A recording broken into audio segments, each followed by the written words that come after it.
Se me va a olvidar la compu. Me corre mi esposa.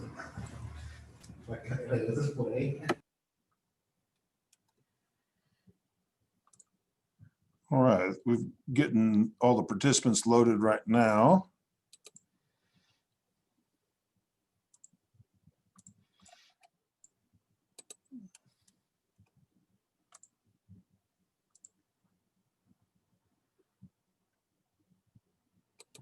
And then Joe, if you and Cal don't mind muting, that'd be great.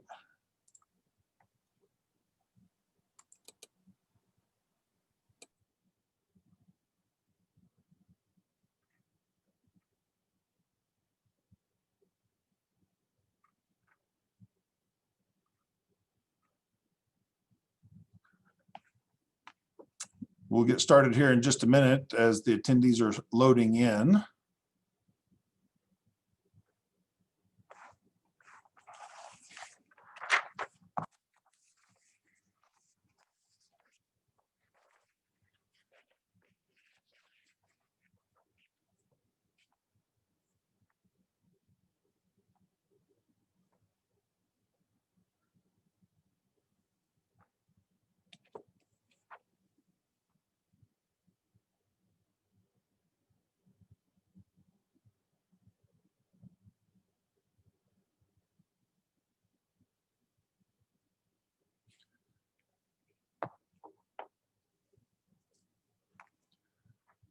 Now there's a chat feature over there on the side.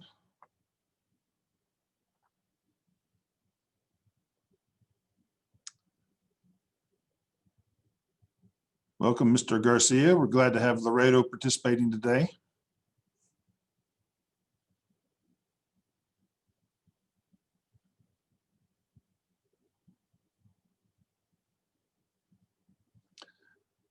I think we're scheduled to have Trinidad's asking how many participants we're going to have today. Duffy, do you recall off the top of your head the total number we were going to end up having that registered?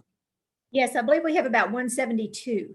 172. So yeah, we're going to have a big group here. And we've got people actually all up and down the corridor. We have people from international, and we also have people attending from beyond the corridor. Duffy got word today. We've got someone joining us from Minnesota with one of the DOTs from there. We're excited about that. Joe, if you don't mind, Guy Andrews down in San Angelo wants you to exit the highway. You're not supposed to stand there and block traffic based on your screenshot there. So, yeah. Well, I show 2:01 right now, and we know we'll have people that'll be coming and going throughout the next few hours. Just want to say how much I appreciate everyone being on the call today. My name's John Osborne. I'm the president and CEO of the Lubbock Economic Development Alliance. And in my role today, I serve as chairman of the board for Ports to Plains. And we are extremely excited to have you all here today. Duffy and Joe and I had a conversation months and months ago about the impact that COVID was having on our communities and on us as an organization. And I will say I'm extremely thankful that so far COVID has not hit either of our two employees, and extremely pleased that as an organization we've been able to continue to meet virtually through this trying times in order to keep pushing forward our goals as an organization to see investment up and down the corridor.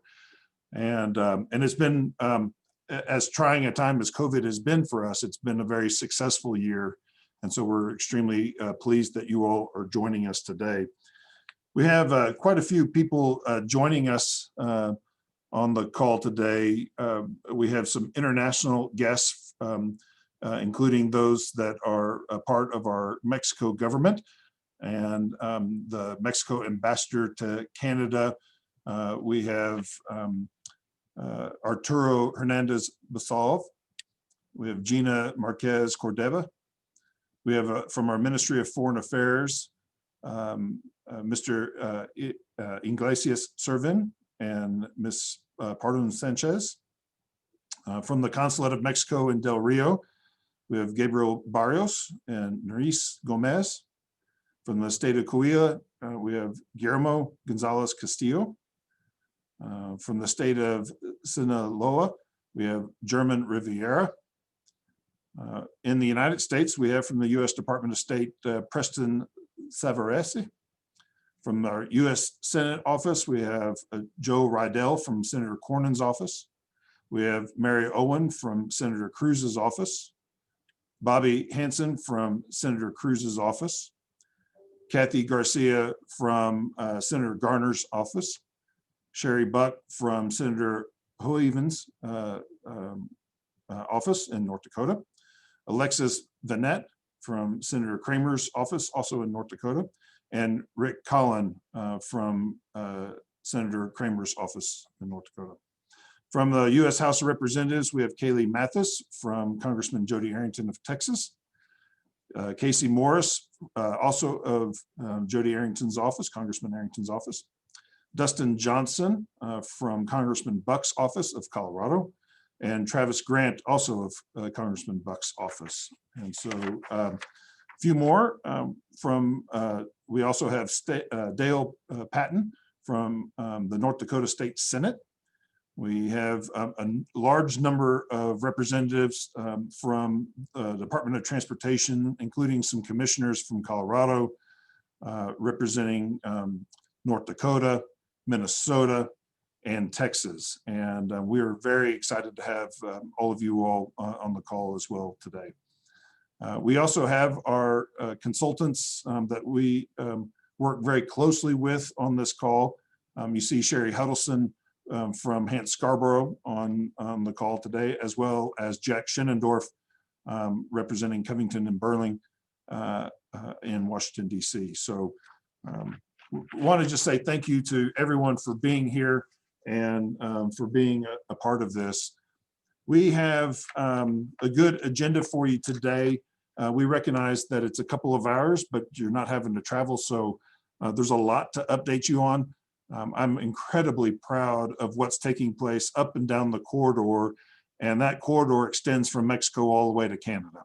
And what you're going to be hearing about today is some significant investments and opportunities and movements forward in our efforts to continue to have investments in infrastructure and improve infrastructure throughout this corridor. And so kind of on our agenda today, we'll be beginning with a discussion about some of the things going on in the Heartland Expressway, especially related to 4-lane highways.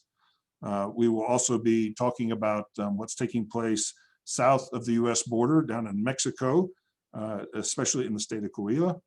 And then flip to our other northern border and talk about some of the efforts being done regarding our bridges up in North Dakota. And then we'll finish with a presentation by myself on what's taking place in Texas and other areas in the Ports to Plains related to the interstate. So with that, there is an opportunity to have questions on the chat.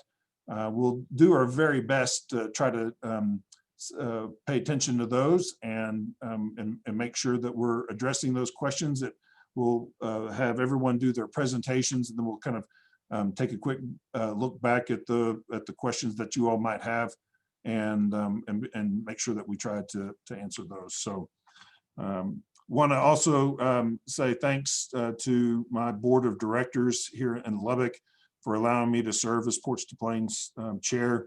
I also want to give a special thanks to Mayor Dan Pope of Lubbock, Texas, for his leadership, not just with Ports to Plains, but also here in our community, and for his willingness to work with our organization to really push forward all the opportunities that we've seen over these last few years. He's just been a great leader, and I appreciate the support he gives me, and both my paying job and my non-paying here with Ports to Plains. So, all right, with that, I will turn this over to Deb Cottier, She is the executive director of the Nebraska Northwest Development Corporation and chair of the Heartland Expressway Association.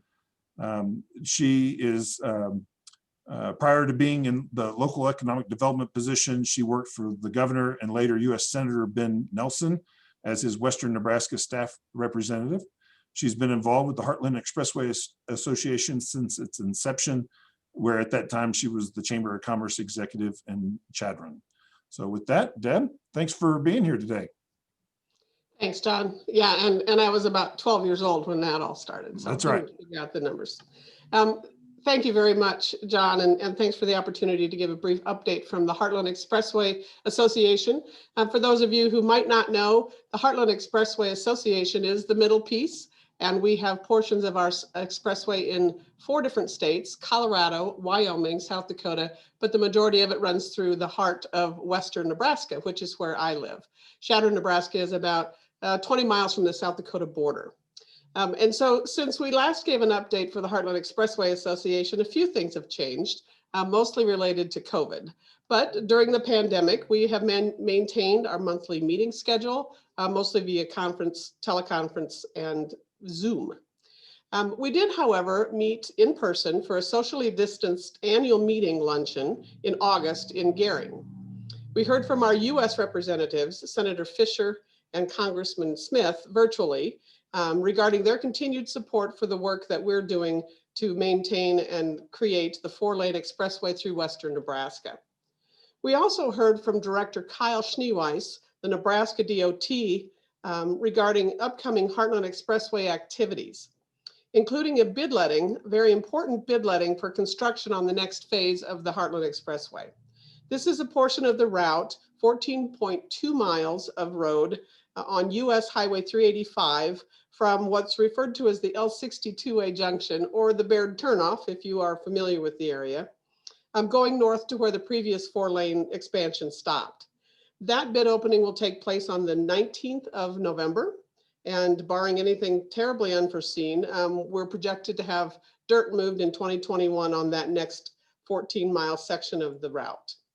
We also saw some projected route and timeline information about the next phase, the phase after this one on the expressway, which will take the route west from that junction to the existing 4-lane at Minutair, Nebraska. We have participated in virtual meetings with our 2 most active congressional delegates from Nebraska, sharing with them our ongoing support for the recent activities of the Ports to Plains corridor and our ongoing and explaining our current status working with the Nebraska Department of Transportation to upgrade as much of the route as is currently programmed to be a 4-lane divided highway. We hope to have from Kimball, Nebraska on I-80 to Alliance, Nebraska as a 4-lane divided expressway. And then from Alliance North, a Super 2 highway from Mitchell and also from Mitchell to Torrington, Wyoming. That phase of the expansion has been on the books for quite a while, but their intention is to do those improvements as they would generally be doing improvements on that route anyway. So it's not specifically timed, but as they need to do maintenance work, they'll do some of the work on the Super 2. Our organization continues to consider the impact of the interstate standards to the large volume of agricultural traffic currently on the Heartland Expressway route in Western Nebraska. We've been fortunate to have Joe Kiley keep us up to date on the results and the findings of the interstate feasibility study undertaken in Texas this past year. And let me tell you, we think that data is pretty impressive. Most recently, we've spent some time in discussion with Paul Wasik, who is Senator Deb Fisher's transportation aide, making sure that he understands and she understands the technicalities of the bill introduced by Senator Gardner. Our goal remains the same, and that is to maintain the relationship that we have developed with Senator Fisher, Congressman Smith, and other elected officials, and keep communication open at the state levels in Wyoming and Nebraska as well. Pardon me. And we have seen some significant changes on our board as 2 long-term members have or will be retiring by the end of 2020. We've also had a recent staff change at the development district that provides clerical support to our association. But our membership remains strong with most of the communities and counties along the route, as well as several businesses returning as members. Finally, we learned last week that Kyle Schneeweiss, the director at Nebraska Department of Transportation, will be stepping down the end of October. So Nebraska will be in the market and looking for a new director in 2021. Kyle is well respected for his leadership within the department, and we will miss him. We have plans for an update meeting with the Department of Transportation to discuss the future interstate designation, among other things, but we will reassess the timing on that given Schneeweiss's departure. We remain thankful for the access to expertise provided by the Ports to Plains organization and our ability to participate in the meeting today. Thanks to the staff and board members for all you do. And that's my report from the Heartland Expressway. Thanks, Deb. And it's exciting what's taking place up there. So I appreciate y'all's efforts. If you have questions about the Heartland, make sure you put them over there in the chat feature, and we'll definitely be addressing those. Up next, we have Jorge Ramon Montemayor. He's the Undersecretary of Promotion and Strategic Projects. He was born in Mexico and received his college degree from the University in Monterrey. He's had extensive experience in economic development from both the private sector and working with industrial developers and trade chambers in Mexico. He has had a political career of his own, both in Acuña, and he's held many other positions in the Mexico government, being a foreigners representative in Mexico, and a collaborator of the main employers organizations for the region, and a founding member of various organizations that assist in a variety of different community projects. And so with that, Jorge, thanks for being here today. Thank you very much. Thank you so much, John. And I really appreciate this great opportunity. I would like to, first of all, thank you, congratulate you for all this great work you've been doing in the past few years. Ports to Plains is a great corridor, a great project for, as you mentioned, I'm from Acuña. We really been working very hard with all these members and as well as the Piedras Negras border as well. But also thank you, Mr. Joe Kiley. He's been a great friend, a good promoter of this project, as well as Duffy as well. Thank you very much for everybody. And Cal, good to see you, Cal, and good to see everybody. And thanks to all the members of this great Ports to Plains corridor. But I would like to make a brief presentation. My background is more in the promotion, investment and promotion. So I will talk a little bit about promotion and what Coahuila has been doing in the past years, investments, economic development, and then I will continue with the infrastructure projects that our governor has been promoting this past. He's been in power or in governor in the past 3 years. So I will talk a little bit about that as well. So I'm going to share my screen here with everybody. Let me see. 1 second here. No, let me.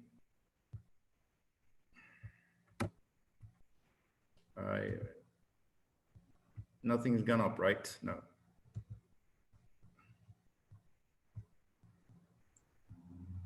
George, maybe that you need to close that one yes. tab there. Is that closed there? No, the X. Use the X there on your right. I just let me see here.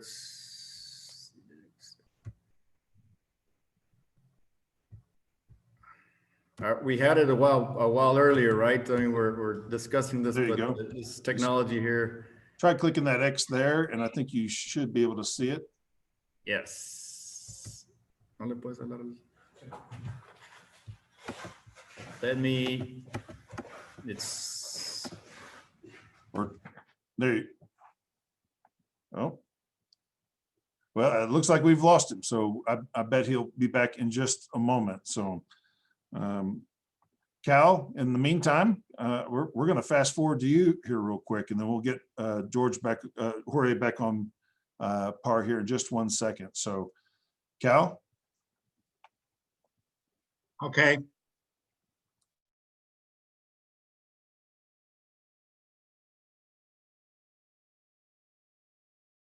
Everybody see my PowerPoint start? Yes, we can. Can you hear me? Okay. Yes, sir.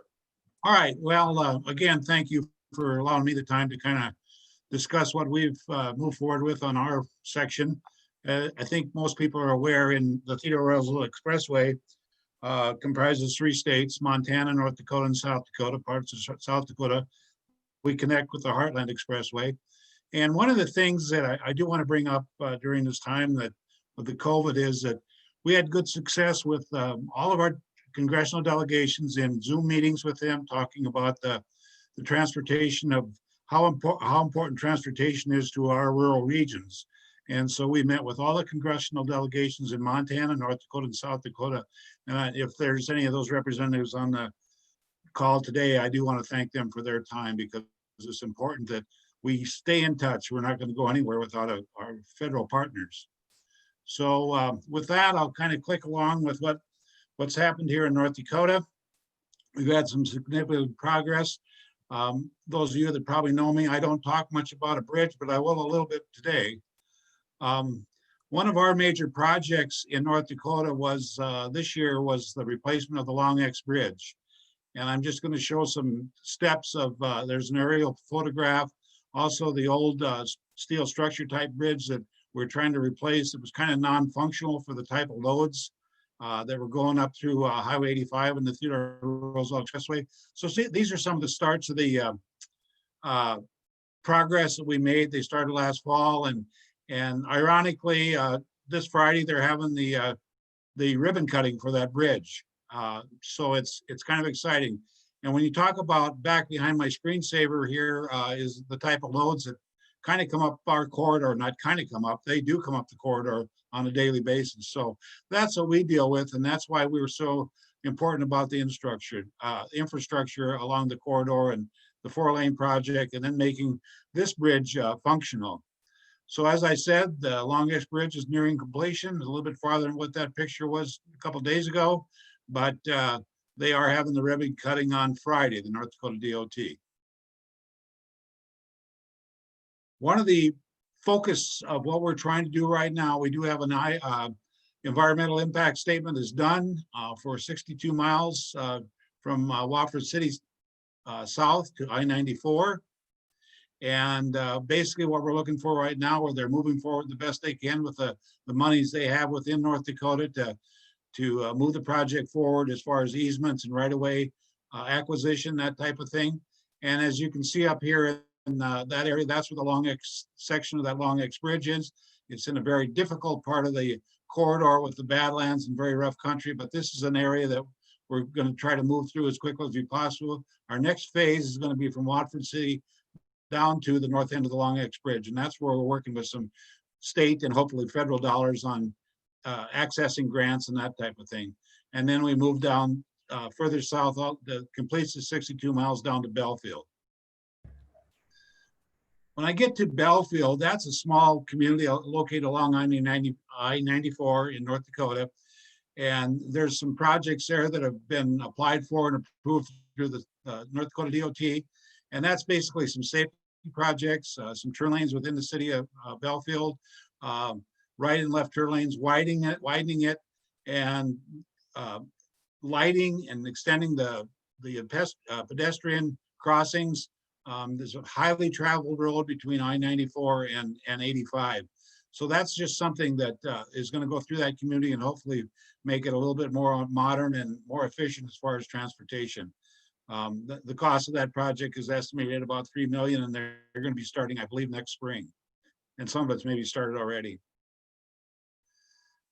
This is a project that is kind of, I've been watching as I go south of Belfield, which is about a little over a mile. There's a huge gas plant there on the west side of the highway, Highway 85. And I had called one of my board members in Dickinson, North Dakota, and we had talked a little bit about maybe would there be a way we could talk to someone regarding getting any turn lane or some safety things on that roadway going south of Belfield? And ironically, the district engineer in Dickinson put in a request and a grant, and he was successful. So there is going to be some turn lanes right there on Highway 85 that it's going to make it a lot safer for, it's just huge truck traffic coming in, out, and out of those gas plants. So that project is estimated project is 200,000, and that was approved and probably take off in a year or so. Future projects in North Dakota is, again, I had mentioned North Dakota DOT is seeking funding for the opportunities in the 4-lane roadway from I-94 to Watford. We work with our congressional delegations and with the Department of Transportation in North Dakota here to try to get access funds to move that project forward. And hopefully in the future, we'll have a little bit more success than we did in the past. As you can see, these are the 2-lane roads that are going through North Dakota. That's the type of country with a hilly country and bottleneck of trucks and slow moving traffic at times. I harp a lot on this in North Dakota, and I think it's probably coming to fruition to where people are realizing there is a different type of traffic here. These are shots that are taken. Well, this is basic. A lot of these shots that I take I could do it every day in my hometown of Bowman, North Dakota, which is along Highway 85 and 12. But these are the loads that come through the community. You can see them sitting there at the weigh scale. Most of these are sitting by the truck stop. And so we consistently harp on what type of loads are coming up the corridor. And these are oversized over width loads. And that's not just traditional trucking loads. These are the ones that have a special permit, as you can see. Some of those have 140, 50 wheels under those trailers. That's a comparison that I use, and I guess I don't know what I did here, but I can share this with anybody that wants it, but these are the numbers of comparing US 85 as a 2-lane road compared to the 4-lane road in North Dakota. And some of these numbers are 2 and 3 times on Highway 85 for the permitted loads that they are on the 4-lane roads that are in North Dakota. So with that, I can share those. They were just updated on this morning. Matter of fact, I get the updates from the Highway Patrol. They get them for the 3rd quarter. Down a little bit, the interstate system seems to be holding up a little bit better than ours did. But as we know, the energy thing and everything else is just kind of shut down. But if we cut loose again, you'll see these increase dramatically. In South Dakota, I'm going to go over this. We've got some good partners coming on board in South Dakota, and they've been watching this very closely, of tying to North Dakota because of the borders, North and South Dakota. Talks about what they're looking at in the future, and they're just doing the updates as they can as far as doing asphalt overlays and that type of thing, just to try to make the roads a little bit smoother to travel on. So I travel that road from North Dakota to all the way down to the Black Hills of South Dakota, and they've made some significant progress there. But again, the goal is to get it to be a 4-lane. They are talking about different widening and that type of thing. And as you can see, it's kind of far out from 2025, but if we're successful as ports and planes, maybe we'll find some money to get some things taken care of in the immediate future. The long-range plan, and this is really needed in South Dakota. So again, it's kind of a hilly country that we travel through between the 2 states, and they're looking at doing some passing lanes to start some things there. They are catching on. In Montana, trying to do the best we can there in Montana. We do have a key component with the 24-hour port with the Port of Raymond, and they're working on doing some upgrades and widening the roads there. And you can see there the driving lanes are a little bit wider, and they did complete that construction, at the cost of about $18 million that was completed this fall. This is kind of an interesting little thing, and this has been a standoff before my time, but North Dakota US Highway 2, which is part of the Ports and Plains going into Montana on the North Dakota-South Dakota border. It's kind of interesting because, and I just got an update on that. There's kind of a standoff between North Dakota and Montana, and I think if we talk, we can make it work it out. But it's, well, you do yours first, we'll do ours. And so each state is kind of going back and forth on that. So again, it requires funding, but it'd be nice to get the two states to work together and get that where one state can jump into another state on a 4-lane project. So that's kind of back and forth, and it's been going on for a long time, and maybe in the future we'll get that corrected. That is the end of my presentation. If anybody has any questions, you can shoot them on the chat line, or I'll see what I can do, or you can get a hold of me later and I'll try to get you an answer. Thank you. Thanks, Cal. It's exciting to see all that taking place, and there's been some needed investments that are finally starting to take place out there, and we appreciate everything that you're doing and everything that the Department of Transportation is helping you out with. So very good. Thanks. Jorge, I'm so sorry. Yeah, we accidentally got cut off there, but we're glad to have you back. We're glad to have you back. And I want to just say how impressed I've been with what's taking place in Mexico on the other side of the border. There's some real activities that are going to help out Mexico, but they're also going to help out our entire corridor. And I know you're anxious to get to kind of talk about some of those. So I'll turn it over to you and let you share your screen as well. Thank you. Thank you very much. Let me try back again here to share.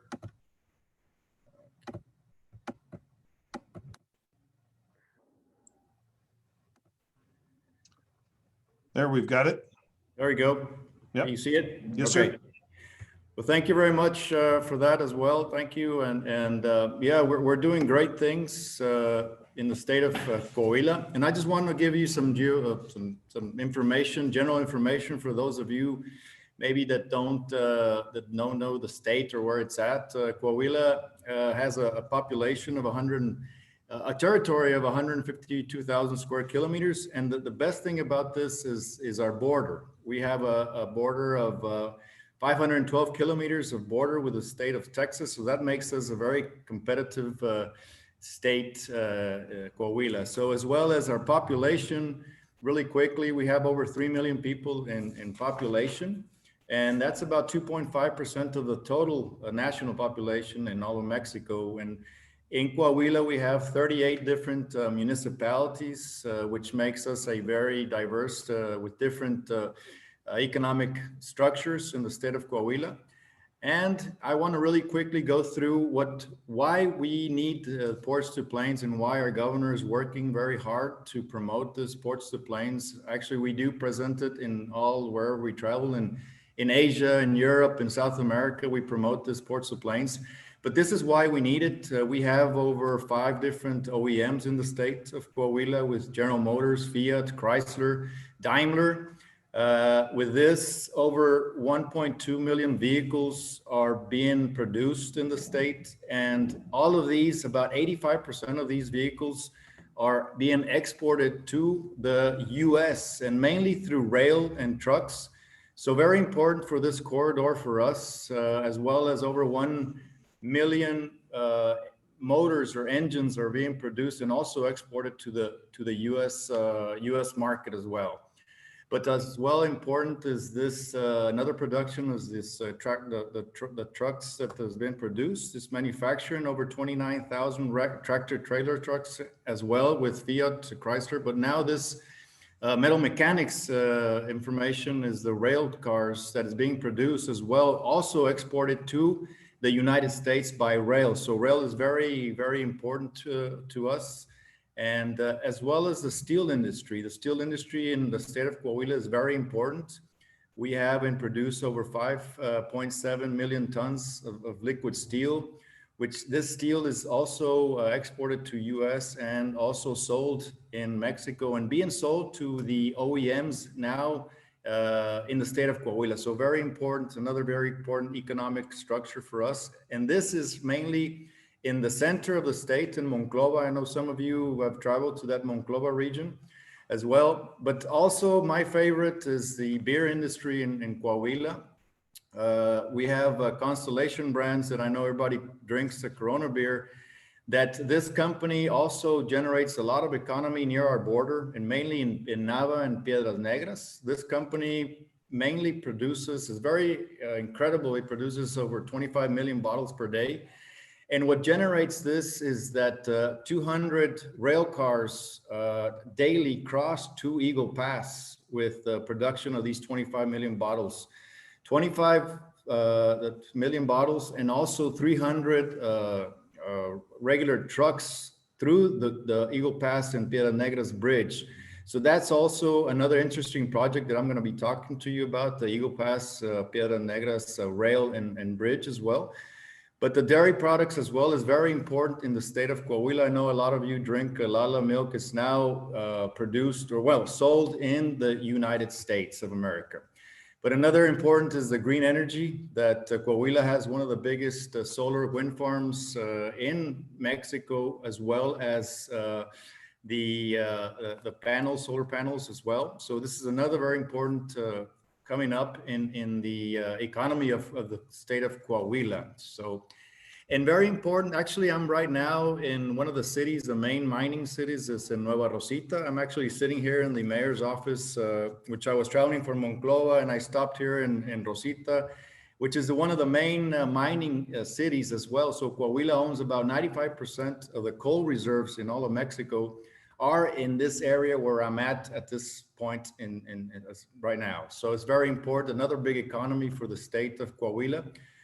But now talking into the highway systems, very important as well. The highway systems in the state, we have over 8,500 kilometers of highway in the state of Coahuila. And there's two major highways in Coahuila, which is Highway 40 that runs from Mazatlán, Torreón, Saltillo, Matamoros ports, which is Highway 40, from west to east. And then Highway 57, which runs from our two borders of Acuña, Piedras Negras, straight down to the capital of Saltillo, Mexico City, and then runs down to south, gets down to the border of South America. And there you can see very competitive the distances we have from Matamoros port, Mazatlan port, which right now I think Mazatlan is a new up and coming port that we will be benefiting from a lot through this ports to plains corridor, through these new bypasses that we will be discussing in the next couple of slides as well. So as well as we talked about rail, very important is in the state of Coahuila. Very few states in Mexico have both services, which is Kansas City and Ferromex. We have both services in Coahuila, which Kansas City runs from our capital, and Torreón runs through Laredo. They export through Laredo, Kansas City. And Ferromex goes up through Monclova and out towards Piedras Negras. So Ferromex is the main one that runs through our state and exports through Piedras and Eagle Pass. Over 2,000 kilometers of rail in the state of Coahuila.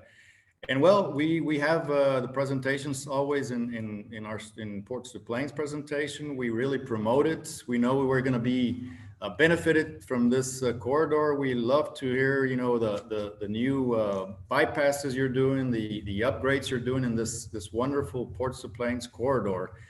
So now I'm going to talk about strategic projects that we're doing. First of all, is we're working with the city of Acuña and Del Rio regarding the second bridge, which is point number 1. It's now in the study phase. We were working with the city authorities, with the county and the governments for this second bridge in Ciudad Acuña. And also point number 2 is recently modernized Acuña's port of entry. I know you were there a couple of years ago in Del Rio and Acuña, and you saw this modernized port. So this is a very important project, the recently modernized Acuña port of entry. It's the second most modern in all of Mexico. So we really need to use it as most as we can. And obviously the US side, Del Rio side, did a wonderful modernization on their side. So we have the perfect combination to be able to bring in more goods from this ports to plain corridor. As well, very important, point number 3, we're currently working, it's underway on the rail expansion in Piedras Negras. This is very important. The rail bridge in Piedras Negras is one of the most important rail in all of Mexico. It competes side by side with Laredo rail. So this is a very important, and we're working on this expansion as we speak on the rail expansion. And number 4, as you can see a little bit south of point number 3 is Piedras Negras, and the governments are now working on the 3rd international bridge, which is in its first initial phase. So it's basically starting now. It's a good time to start, and due to all this good news that Coahuila has been growing, the economy is doing great, and the Port of Plain is now at full force. So we're very happy of that. As well as this agreement, the second bridge in Ciudad Acuña, the agreement was signed in 2015 by the city of Del Rio, the county, Valverde County, the city of Acuña, Coahuila governments, to come to an initial proposed site. So as you can see, the top yellow point here is the dam in Del Rio, Lake Amistad. Here is the first crossing. And the yellow point in the bottom is the actual bridge now that we have. And the proposed location for the second bridge is right between both, which is a perfect site because of the lands issue situation. It's a close, the investments is less. So that's where both countries have agreed to establish this second bridge in Ciudad Acuña, and really, as the state government are pushing towards this second bridge in this city, in both cities of Del Rio and Acuña. So now we get to our very interesting projects that the governor has been working on, which mainly is bypasses, which we need really, these new bypasses in Highway 57 to help the investments of Ciudad Acuña and Piedras Negras. So Mexico, as I mentioned before, Highway 57 is Mexico's most important highway. So the Coahuila state government, along with the private sector, will invest over $50 million on the construction and modernization of 3 relief routes or loops for a total of 25 kilometers. So if we add these 3 projects, it's 25 kilometers in these 3 projects. So I will explain on the next slide. This is the most important project, which is a loop or bypass relief route that will bypass Zaragoza and Morelos. This route will help Ciudad Acuña to receive more traffic or more goods to our new ports in that city, and both cities in Acuña and Del Rio. So this is the longest bypass or relief route, which is about 16.4 kilometers. Very important for both cities, and this is the one that we're really pushing and working on. I know that Trinidad and all the people from Del Rio and Acuña are really pushing for this relief route, as well as the second relief route we talked about. I'm actually in this city right now, in Nueva Rosita right now. So this also will be bypassing these cities down south where the mining area is. So this is 7.2 kilometers.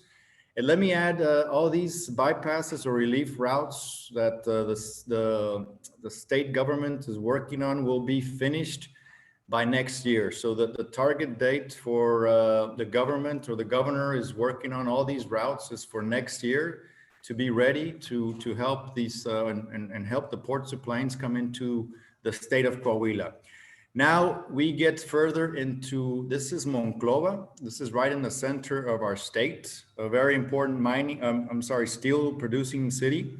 And this is Torreon. So this is a brand new highway that our past governor actually made into 4-lane highway. This is a very important highway system that you come from Mazatlan, you come into Torreon, and here the government is doing 4 relief routes for this brand new highway, which will help the goods come to Torreon, Monclova, and then up to both our ports, Acuña and to Piedras Negras. So the Coahuila state government, along with the private sector. So what I mean by private sector is part of the investment will be done by private investors. Actually, there'll be some of it will be toll roads for this bypasses. So a very important to mention that. And they will be investing over $35 million in the construction and modernization of 22 kilometers in these four relief routes. So this is the first relief route, which is in Nadadores or San Buena, 5.2 kilometers of this relief route. And this will reduce the travel time from the port of Mazatlan, as I mentioned before, and the Laguna region bound to Piedras Negras and Ciudad Acuña, avoiding, which is a community that really doesn't have many wide highways or wide streets where the high traffic can pass through.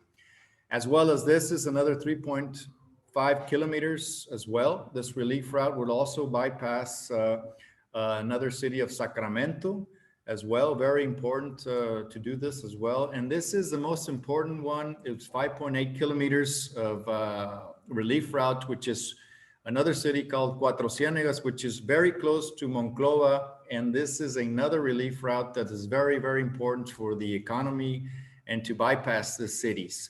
So with these bypass projects that the government is proposing, this highway from Torreón all the way up to Monclova will now be turned into a federal highway, which will now, with this bypasses, you or companies in Torreón or in Mazatlan coming in can travel through this, because right now, if you cannot use it with a 53-foot trailer, you cannot buy or use it at this time. But with these relief routes, you will be able to travel and have easy access to our two borders of Acuña and Piedras Negras. So basically, that's our presentation. I really appreciate it. I hope I wasn't too extensive, or we try to put everything in once. But as I mentioned before, these are the compromise of our governor is to finish these relief routes, to finish this infrastructure, as I mentioned, by 2021. So it's very important. We want to be competitive. We want to continue working with Ports to Plains. It's an excellent project. I know we have a lot of people listening from all over this corridor, and I've been working with you guys for such a long time, and we will continue and push forward to work together. Thank you so much, Mr. Osborne. Oh, thank you. And Jorge, we actually had a question that was asked, and that was related to the projects, all these highway and border crossings. Have those been added to the Texas-Mexico Border Transportation Master Plan? Actually, Mr. Guillermo, that's here from the Communications Infrastructure Secretary. I invited him. He's in listening, and he does participate in this border master plan. From actually on Wednesday, we will be presenting this projects as well. But they are included. I know that the infrastructures that are being done in our highways are being presented on a regular basis with this committee. Yes, sir. Excellent. And then wanted to welcome a couple more people to our call that have joined us just a bit late. The Consul Paloma Villasenor, who is attending the meeting. She's the head of the consul from Consuelo, excuse me, in Del Rio. Yes. That's my West Texas accent getting a hold of me there. My apologies for that. And then also Casey Harmon from Senator Perry's office has joined us, and we're excited to have her on the call as well. She's been fantastic to work with, especially in passing our bill at the Texas legislature. Jorge, that was a very interesting presentation, and we're excited to see everything that's going on. I think the new trade agreement that's been passed is definitely continuing to push forward additional opportunities for trade between our two countries, and the necessity for additional, not just border crossings, but infrastructure improvements on both sides of the border to ensure that we can continue making that take place. So thank you very much. Thank you. All right, with that, I'm going to start to share my screen here and talk a little bit more about what's going on with Ports to Plains. Let's see here. All right, Duffy, are you able to see all that just fine? All right, good, perfect. All right. Again, there's been a lot of activity that's taken place in Texas, and we've been really excited about all the attention that this particular study has had. I want to talk a little bit about in my presentation today the Ports to Plains Interstate feasibility study, a future interstate designation legislation, and some discussions there. Some progress that's taking place in New Mexico, a freight diversion feasibility study along Colorado Highway 71, and additional Ports to Plains passing lanes along US 287. I first want to touch base on the feasibility study. This has garnered a lot of the attention on both sides of the border down in Mexico, and that's one reason why we're continuing to see the investments that Jorge mentioned just a few minutes ago. It's garnered a lot of attention in New Mexico and Colorado as well, understanding the benefits that will take place in Texas and realizing that that will continue to extend on. And so we thought we might just kind of give you an update on some of the activities that have taken place regarding this particular study.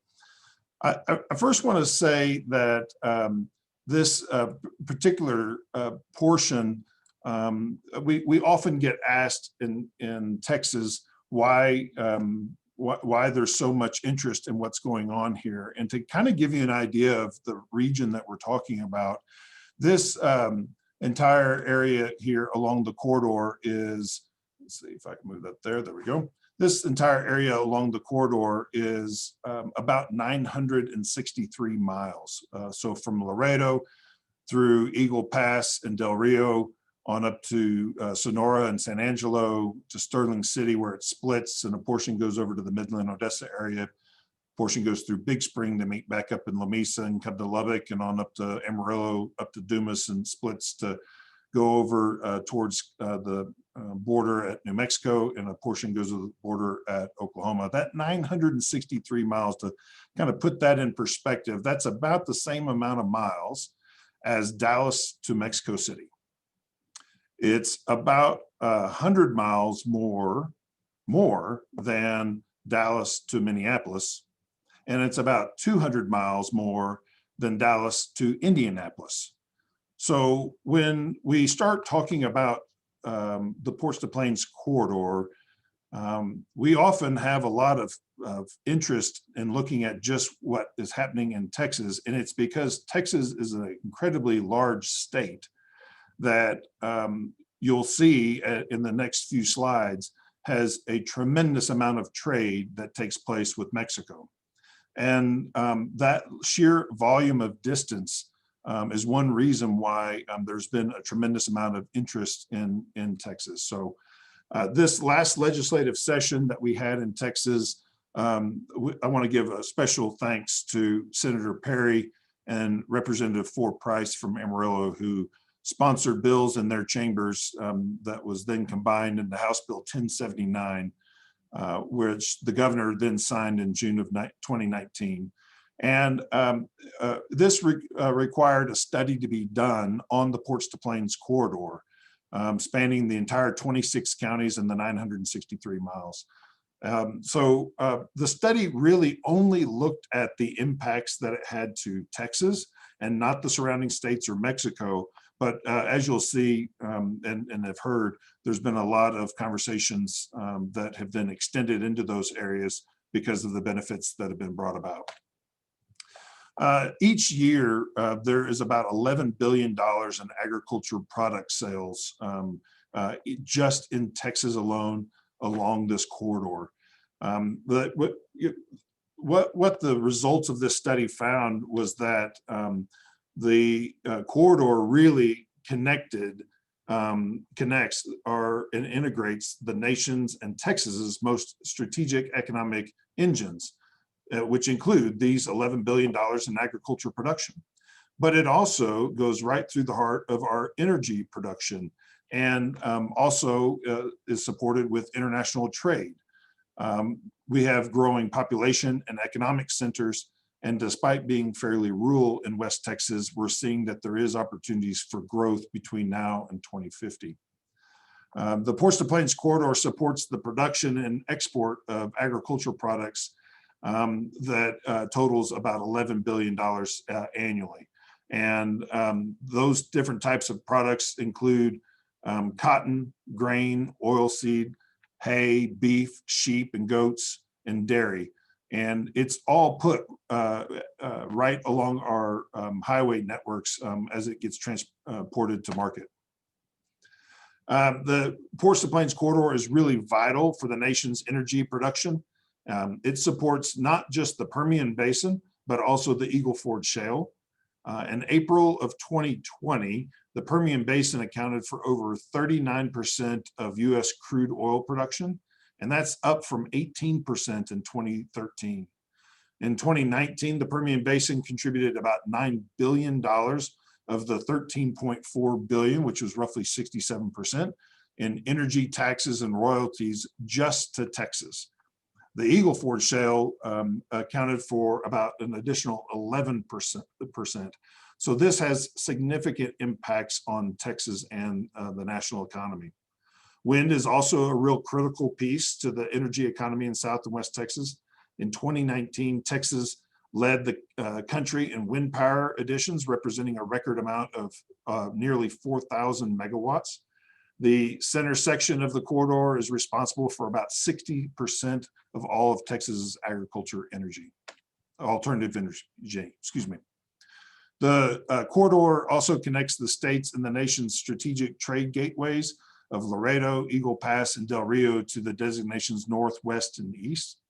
In 2019 together, these three border crossings accounted for $262 billion, or about 66% of the Texas-Mexico cross-border trade, and about 50% of the US-Mexico trade. Again, another reason why the investments that Jorge mentioned are so vital and important.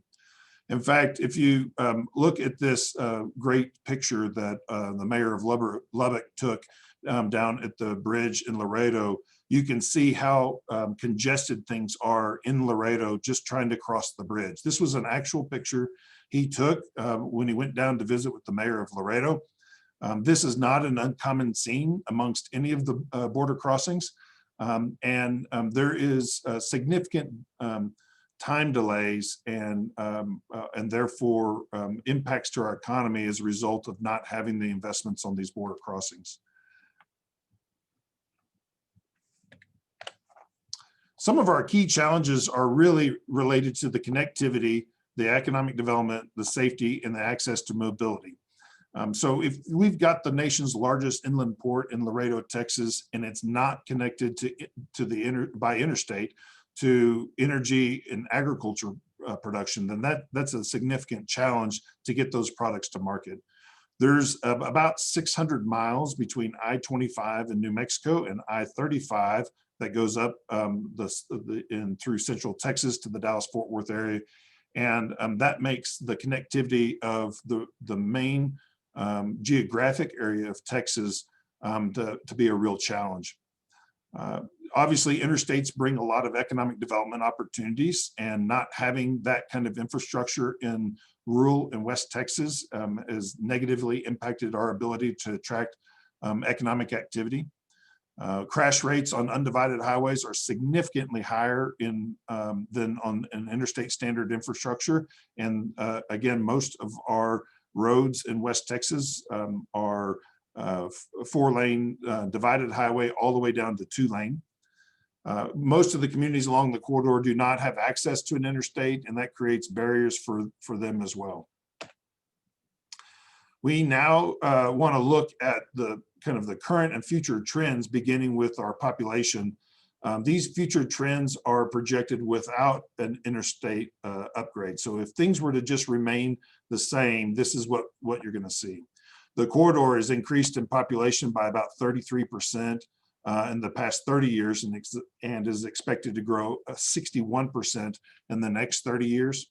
That growth is from a base of about 1.4 million people in 1990 to 1.8 million in 2017, and it's projected to be over 3 million by 2050. The economy of West and South Texas has been growing pretty consistently over the last 20 years. Employment projections show the Ports to Plains corridor will grow by about 17% between now and 2050. The committees also found that the Ports to Plains corridor had a median household income that did double between 1990 and 2017, and it's projected to increase 161% between now and 2050. The GDP in the corridor more than doubled between 1990 and 2017. That is expected to increase between 2020 and 2050 by 69%. And that's all really good news, but that's if we don't do anything related to the interstate. So the 2050 baseline represents the current corridor plus the next 10 years of projects that are planned and programmed by TxDOT and the MPOs. These projects are included in the 2020 Unified Transportation Plan, the UTP. The planned and programmed projects will result in a reduced travel time across the corridor of about 18 minutes for the entire 963-mile corridor. From a safety perspective, the addition of the planned and programmed projects will reduce the crash rates from 115 crashes per million miles traveled in 2018 to 86 crashes in 2050. The corridor now includes 350 miles of 2-lane roadway and 95 miles of 4-lane undivided highway. These facilities have statewide crash rates that are 48% to 97% higher than statewide crash rates for interstate facilities.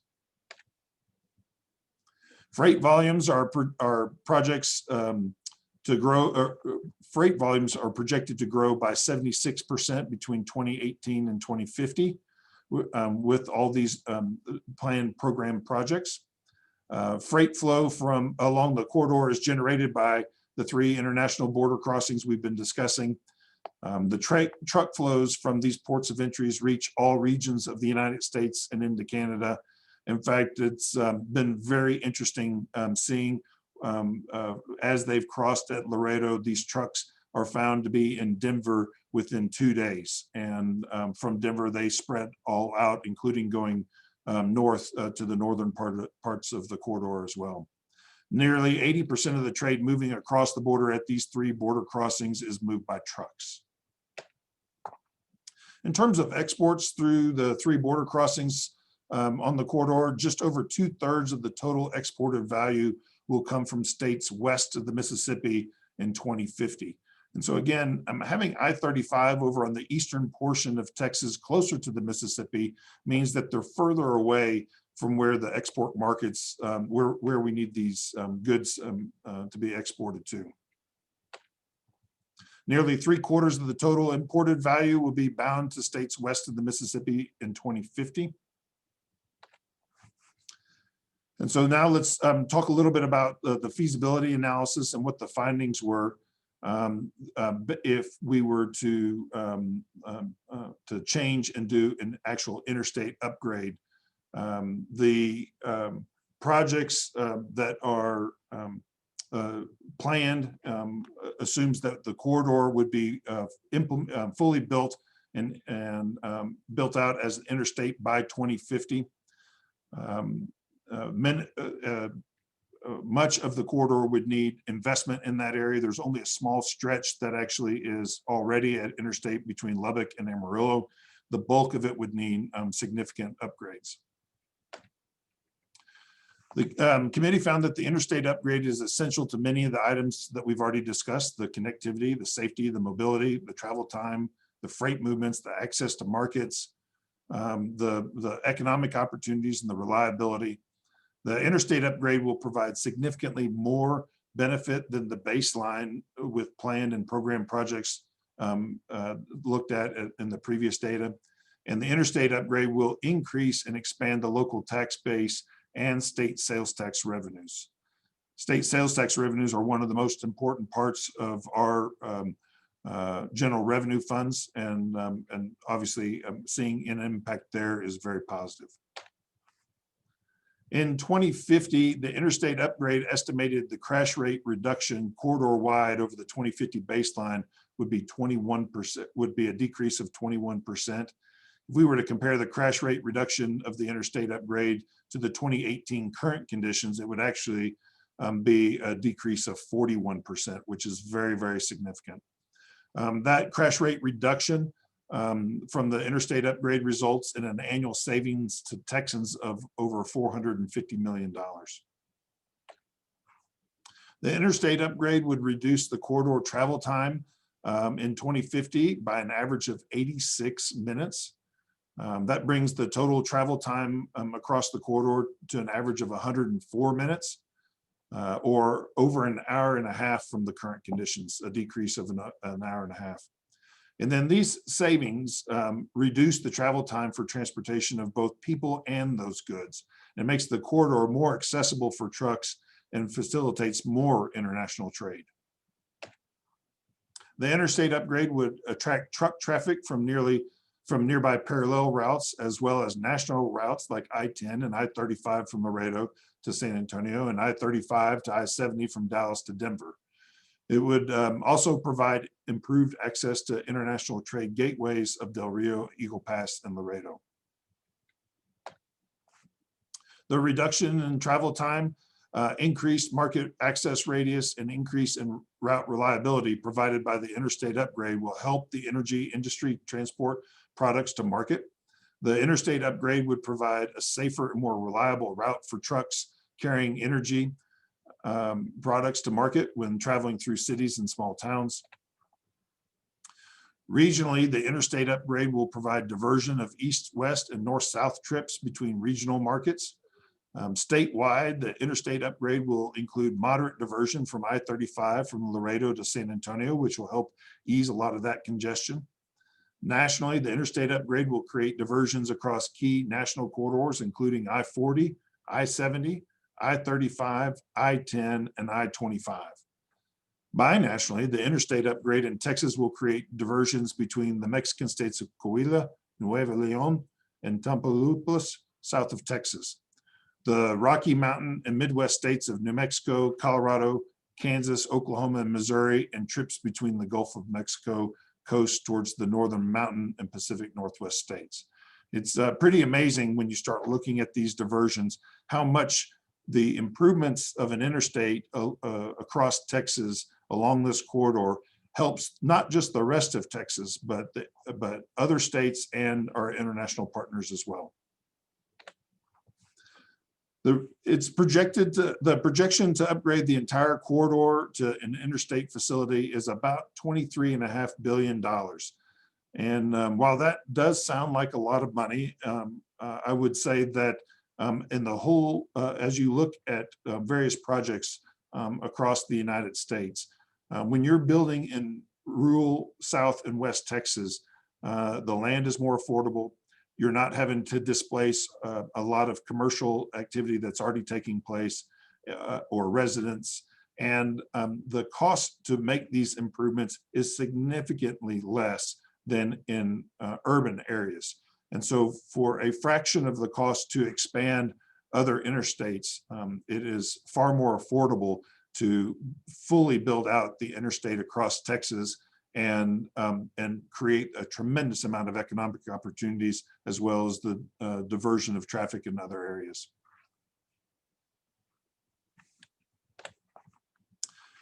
So the benefits obviously far outweigh the costs. The interstate upgrade will save Texans about $4.1 billion annually just in travel time alone. It will result in an economy producing an additional 22,000 new jobs. The economic benefits will increase Texas GDP by nearly $3 billion. And this all results in an ROI, or return on investment, of 76%.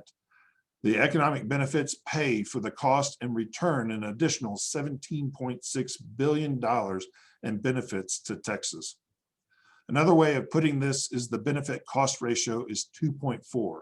So for every dollar invested in the interstate upgrade, $2.40 of benefit is created. The segment committees and the advisory committee recommended a full upgrade of the corridor to an interstate, including the relief routes. In addition, the committee is recommending safety and operational improvements to address immediate needs in the corridor. Each project identified would have to go through the project planning, development, and programming process prior to any construction to upgrade the corridor to an interstate level facility. The committees worked with each of the district offices to put together a reasonable implementation plan. And as you can see, the majority of the projects could begin the planning and development process within the next 5 years. The interstate upgrade and relief route map and the safety operational improvements map identify these projects across the entire corridor. I know that's a little hard to read on each one of those, but we'll be publicizing this full report after the Texas legislature receives it. In addition to project recommendations, the committee's created some key policy recommendations. The first is the creation of an I-27 advisory committee by TxDOT. This advisory committee would work with TxDOT to develop an implementation strategy to keep the implementation plan at the forefront. While the planning for the interstate upgrade and the relief routes move forward, the committee urged TxDOT to complete the planning and program projects already in the Texas Unified Transportation Plan. And the committees also felt it was important that local citizens have an opportunity to participate in the planning processes required by law before construction of any project begins. So that then leads us to our conversations about the future interstate designation and legislation related to it. I've been extremely proud of Lubbock's Congressman Jody Arrington of Texas. He really has become a champion for the future interstate designation legislation, and he understands how it benefits Lubbock, but he understands even better how it benefits Texas and our nation as a whole. And he's just been an incredible champion for us, helping to garner support on both sides of the aisle. And I've just been so proud of his efforts. The HR 7151 was a bipartisan legislation that designated all of the route along Texas, New Mexico, Oklahoma, and Colorado as the Ports to Plains corridor, and a portion of the Heartland Expressway in Colorado as future interstate highway. And then through the bipartisan leadership that Congressman Arrington and Congressman Henry Cuellar of Texas had, the bill opened the discussion across the Ports to Plains corridor, gathering support by Congressman Thornberry, Congressman Hurd, Congressman Kay Granger in the Fort Worth area even got very excited about the bill, as did Congressman Lujan from New Mexico and Congressman Armstrong from North Dakota. HR 7151 created the base for the future action by our U.S. House of Representatives. Then we quickly began working to include the language that was submitted under HR 751 into the U.S. House Transportation Reauthorization Bill, which was originally called the Invest in America Act. An amendment was introduced by Congressman Brian Babin, Republican, a member of the Committee on the Transportation and Infrastructure. Through the legislation process, the Invest in America Act was amended to become the Moving Forward Act that addressed a larger infrastructure program. On the floor of the U.S. House, led by Congressman Henry Cuellar, the act was amended to provide a partial designation in Texas and Oklahoma. Excuse me, a partial designation in Texas and New Mexico. Again, this was a bipartisan effort that included Congressman Babin, Arrington, Lujan, and Fletcher. During the amendment process, Congressman DeFazio required a letter supporting the designation from each state Department of Transportation as a requirement to be included in the amendment. In a short period of only 4 days, we were able to work with the Departments of Transportation in Texas and New Mexico to garner those letters. And I want to personally thank those DOTs for the letters that they sent. We recognize that they are an important part of this process, and we were extremely appreciative of their support for this designation. This designation provided the designation a seat at the table if the 116th Congress addresses any transportation or infrastructure in any conference committee decisions. At this point, the efforts of our lobby team and staff moved to the US Senate, looking for a Senate champion to carry the original language to the US Senate. That champion came in the form of Colorado US Senator Cory Gardner, who introduced Senate 4701, a companion bill of Jody Arrington's HR 7151. I've been just incredibly appreciative of Senator Gardner. He has been a real true champion, looking for bipartisan support in the Senate, and he's been just fantastic to see and understand the benefits that this upgrade to the corridor would be. When he introduced that bill on that same day, Senator John Cornyn of Texas joined the effort as a co-sponsor. And again, I'm extremely thankful for Senator Cornyn for doing that. The Alliance, with the assistance of our partner organizations, have sent letters to each of the senators in the 9-state Ports to Plains region, asking each senator to co-sponsor Senate Bill 4701. To date, we have Senator Ted Cruz of Texas and Senator Kevin Kramer of North Dakota agreeing to join in co-sponsoring this legislation. I want to say how much I appreciate their efforts to sign on and to make this happen. I've been very impressed that our senators have immediately and quickly come to the table endorsing support for a future interstate highway designation. And we'll continue to work with all of our senators to garner more co-sponsors across the 9-state region. But your calls to your senator in your state, either thanking them for co-sponsoring or urging them to co-sponsor, would be extremely helpful in continuing to gather and solidify support for this future interstate designation. The study in Texas showed that the future interstate designation was incredibly important to have the growth that we want and need, not just in Texas, but for our nation. Just merely having highway, four-lane divided highway doesn't have near the economic benefits as the and safety benefits as does the interstate designation, as the full build out of the interstate. And the interstate designation is an important step in this process. So please continue to support your senators that have signed on and thank them for their help, and urge those that haven't signed on yet to sign on.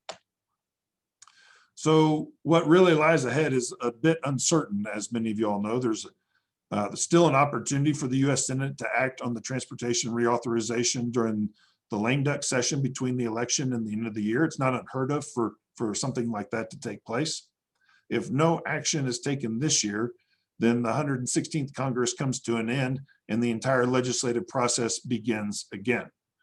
We do expect the support garnered during the 116th Congress will get carried over to the 117th Congress, but we will have to continue to work to get bills resubmitted and voted on and passed through both chambers in Congress.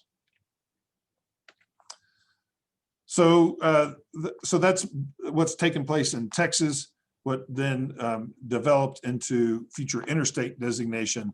And all of those conversations, because of the Ports to Plains organization, we started having conversations in New Mexico and seeing that there would be additional benefits that could be had in New Mexico. New Mexico is also in a great spot because they are from the border in Texas to the border in Colorado, already 4-lane highways, divided highways throughout the entire state. And so the upgrade to Interstate would be not nearly as expensive and could provide a great opportunity for those cities along and counties along that corridor. So with the support of our members in New Mexico and the town of Clayton and Union County, and the assistance of the staff from the Eastern Plains Council of Governments and the New Mexico DOT, the New Mexico DOT has provided a letter to Congress supporting the future interstate designation. This was incredibly important in getting the designation language into HR 2 in the US House. I'm again very thankful for the Department of Transportation in New Mexico for stepping up very quickly and showing that letter of support. The New Mexico DOT has also funded a study of a future interstate in New Mexico. That study will be completed pursuant to an MOU with the Eastern Plains Council of Governments. The study will provide an economic analysis and impact review of upgrading the existing 4-lane divided highway to interstate. So with the support of our members in New Mexico, excuse me. So then that led to conversations in Colorado and their position on a future interstate designation.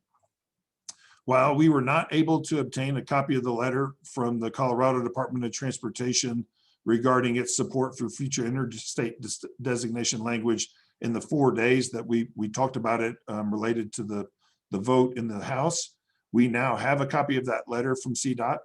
It states the Colorado Department of Transportation is not opposed to congressional action to designate the Ports to Plains corridor, which is a congressionally designated high priority corridor. As a future interstate highway, communities along the proposed route across rural eastern Colorado have strongly supported this designation. We are extremely appreciative of CDOT sending this letter to Congress. We would like to continue to work with them jointly and help support their initiatives and efforts, and where we can continue to have great communication between our two organizations. We know that the support for each other will be there. And so we're excited and appreciative again of CDOT submitting this letter. So let's move on to a discussion on what Colorado is currently working on in terms of Highway 71 and a freight diversion feasibility study. The study reviewed several alternatives for improvements designed to divert trucks from I-25. The Super 2 improvements would add shoulders and passing lanes to the corridor. The Super 2 improvements would reduce truck vehicle miles traveled on I-25 and about 5 to 6%. There we are. And the 4-lane divided highway improvements would provide a 7 to 9% reduction on I-25 of truck vehicle miles traveled. And the VMT reduction translated with over 1,100 truck per day diverting from I-25 to the Heartland Expressway. If you've ever been along I-25, along that front range of the Rockies there in Colorado, you know how congested it can be. Not just in the urban areas, but even in the more rural areas of I-25. This diversion study shows how important it is for I-25 to have I-27 built over on the eastern portion of Colorado. It helps I-25 immensely. Since the Ports to Plains corridor was designated in 1998 as a high priority corridor on the National Highway System, even the Colorado Transportation Commission recognized the potential value of developing an alternate corridor to the congested I-25. Since that time, the congestion has grown from south of Denver to almost the entire I-25 corridor, including Pueblo, Colorado Springs, the Denver metro area, and Fort Collins. Finally, the Colorado Highway 71 truck freight diversion feasibility study provides some of the hard data about potential truck diversion to Colorado Highway 71, the Heartland Expressway.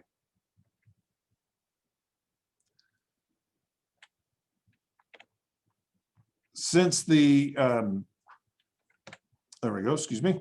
For the Super 2 with its additional shoulders and passing lanes, The estimated cost is projected at $231 million, with a benefit primarily travel cost savings and safety of $321 million. This results in a positive benefit cost ratio of 1.39 with a net present value of $90 million. The 4-lane divided profile would cost $483 million with a benefit of $593 million. This results in a benefit cost ratio of 1.23 with a net present value of $110 million. Again, the fact that it's over the level of 1 means that it's significant and a good reason to do it. So talk a little bit about the passing lanes on US 287. Since the Super 2 was completed on the Ports to Plains corridor, US 287 in 2002, the corridor has seen a 15-year growth in vehicle miles traveled from 2002 to 2017 of 30%, including a 5-year growth between 2012 and 2017 of 15%. The Colorado Department of Transportation continues the process of developing new passing lanes on US 287.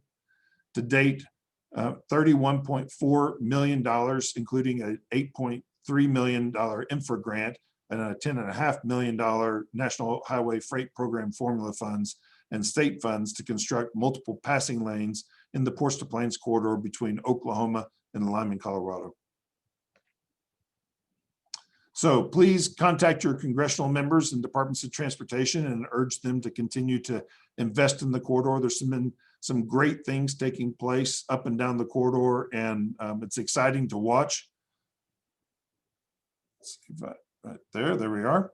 And I've been incredibly thankful for the Department of Transportation's and our state governments up and down the corridor for their continued interest and investment along the corridor.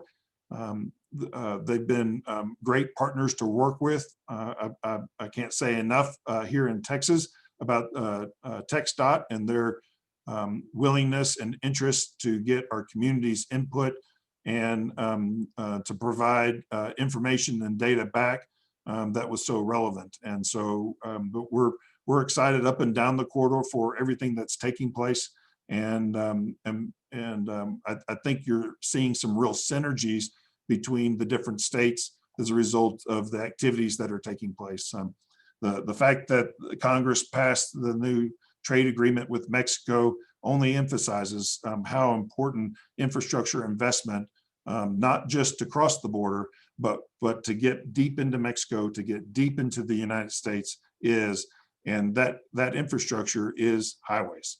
And so I want to thank those for being here today. Joe or Duffy, did you see any questions pop up as I was discussing everything? No? All right, very good. Any other comments from either of the two of you?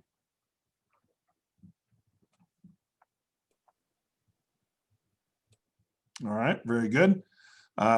Again, Deb, thanks for your time and efforts, and Cal, yours as well. Jorge, thank you so much for spending some time with us and updating what's going on in Mexico. It's exciting to see, and we want to make sure we continue to have great dialogue between our two countries to ensure that we don't just build a road to a crossing and there's not development on the other side. COVID, I know, has impacted Mexico significantly and caused some industry shutdown. We're anxious for that to get resolved so we can continue good trade between our two countries. Thank you. Great presentation. Thank you all very much. All right. I show 1:30, and Joe, I guess that beats the time. I thought my presentation was going to be 5 or 6 hours, but I guess I got it off a little shorter than that. So that's good news there. I want to thank all of our participants for joining us today, and please continue to come back to the Ports to Plains website. We are working on an upgrade to that website right now, and we're excited about some of those developments.